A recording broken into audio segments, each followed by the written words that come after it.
Case పెడితే ఈరోజు కేసీఆర్ గారికి కేంద్ర బడ్జెట్ ప్రవేశపెట్టే రోజు తమ వైఫల్యాల్ని కప్పిపుచ్చుకోవడానికి 8+8 గుండు సున్నా అని రాష్ట్ర ప్రజలు మళ్లీ అంటారనే భయంతో కేవలం ఫోకస్ షిఫ్ట్ కోసమే ఈరోజు ఇక్కడ కేసీఆర్ గారికి ఒక ఆదివారం పూట అది కూడా విచారణ అని చెప్పి వారు ఎంబడబడ్డారు. నిజానికి ఈ సిట్ ఏదైతే ఉందో వారు చట్టాన్ని గౌరవించలేదు. భారత ప్రభుత్వం పార్లమెంట్ ద్వారా తెచ్చిన బిఎన్ఎస్ఎస్ చట్టాన్ని కూడా వీరు గౌరవించలేదు. అందులో పొందుపరిచిన నిబంధనలు కూడా గౌరవించలేదు. ఆ విషయాన్ని నిన్న మా ఆర్ఎస్ ప్రవీణ్ గారు చాలా వివరంగా మీకు చెప్పారు. సిట్ చట్టాన్ని గౌరవించలేదు. కానీ మేము ఒక బాధ్యత గల పార్టీగా, తెలంగాణ ప్రజల గొంతుగా, తెలంగాణ ప్రజల ప్రతినిధిగా పెద్దలు కేసీఆర్ గారు ఈరోజు సిట్ చట్టాన్ని గౌరవించకపోయినా, రాష్ట్ర ప్రభుత్వం ఆడిచ్చినట్టు ఆడుతున్నా కేసీఆర్ గారు మాత్రం చట్టం మీద, న్యాయం మీద ఉన్న గౌరవంతో పూర్తి స్థాయిలో ఇవాళ విచారణకు సహకరించి, ఆయనకు నిజానికి ఇక్కడ రావాల్సిన అవసరం లేదు. తాను నివాసం ఉండే చోటే నేను విచారణకు హాజరవుతాను అని చెప్తే ఏ కోర్టు అయినా వెంటనే తీర్పిస్తుంది. ఎందుకంటే గతంలో ఎన్నో ప్రెసిడెంట్స్ ఉన్నాయి.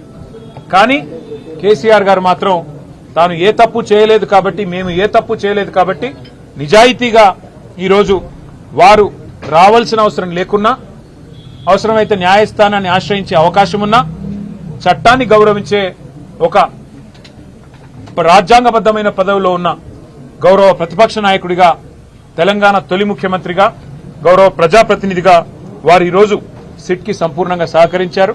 వారు అడిగిన ప్రతి ప్రశ్నకి స్పష్టంగా కుండబద్దలు కొట్టినట్టుగా సమాధానం ఇచ్చారు. ఈ రోజుతో నాకు అర్థమైన కాడికి, నాకు తెలిసిన కాడికి, మరి ఈ రాష్ట్రంలోని పోలీస్ యంత్రాంగానికి, ముఖ్యంగా ఈ రాష్ట్ర డీజీపీకి, సిట్ కి నాయకత్వం వహిస్తున్న పెద్దలకి ఒక విషయం తేటతెల్లమైందని నేను అనుకుంటా ఉన్నా. అసలు ఎలాంటి తప్పు జరగలేదు అనే మాట స్పష్టంగా ఈ విచారణను నిర్వహిస్తున్న అధికారులకు ఇవాళ తేటతెల్లమైందని చెప్పి నేను భావిస్తా ఉన్నా. ఎందుకంటే నిజానికి ఏ తప్పు జరగలేదు, ఏ తప్పు ఎక్కడా కూడా మా ప్రభుత్వం ఎన్నడూ చేయలేదు. ఎన్నో పుకార్లు, ఎన్నో నీలాపనిందలు, ఎన్నో రకాల కథనాలు, ఎన్నో రకాల అపోహలని ప్రజల్లో సృష్టించే విధంగా గత 2 సంవత్సరాలుగా లీకుల రూపంలో ఇస్తూ ఇవాళ ఈ కాంగ్రెస్ పార్టీ పెద్దలు ఏదైతే పైశాచికానందం పొందుతా ఉన్నారో, ఈ రోజుతో దానికి ఫుల్ స్టాప్ పెడతారని మేము ఆశిస్తా ఉన్నాం. మీడియా కూడా దయచేసి నా ప్రార్థన, ప్రతిసారి విచారణ జరగంగానే మీ దగ్గరికి ఏదో లీకుల రూపంలో పంపుతారు. ఆ లీకులను దయచేసి విశ్వసించకండి.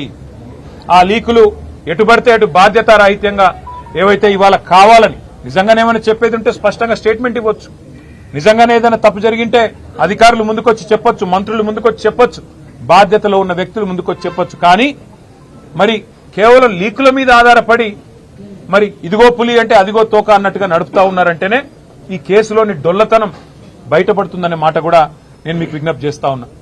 మరి పరిస్థితులు ఇట్లా ఉంటే, ఒకవైపు కేంద్ర బడ్జెట్లో రాష్ట్రానికి అన్యాయం జరిగితే, కేంద్రం కనీసం ఎంగిలి మెతుకులు కూడా మనకు విధించకపోతే, బాధ్యతలో ఉన్న మంత్రులు, బాధ్యతలో ఉన్న ముఖ్యమంత్రి గారు ఎక్కడుండాలా, ఏం చేయాలి? ఈరోజు మంత్రులేమో కేసీఆర్ గారిని తిరుగుతా ఉన్నారు, ముఖ్యమంత్రి గారేమో గాలి తిరుగుడు తిరుగుతా ఉన్నాడు.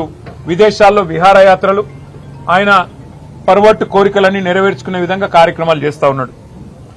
మున్సిపల్ ఎన్నికలు ఒకవైపు జరుగుతూ ఉన్నాయి. రేపు చివరి రోజు నామినేషన్ విత్డ్రాల్స్ కి, ఇంకా ఇతరత్ర కార్యక్రమానికి బీఫామ్ ఇచ్చేదానికి రేపో ఎల్లుండో. అలాంటి ఈ పరిస్థితుల్లో మున్సిపల్ ఎన్నికల్లో ప్రధాన ప్రతిపక్షంగా మేము ఎక్కడికక్కడ పోరాటం చేస్తుంటే, క్షేత్రస్థాయిలో మా ఏకాగ్రతను దెబ్బతీయడానికి, ప్రజల అటెన్షన్ డైవర్ట్ చేయడానికి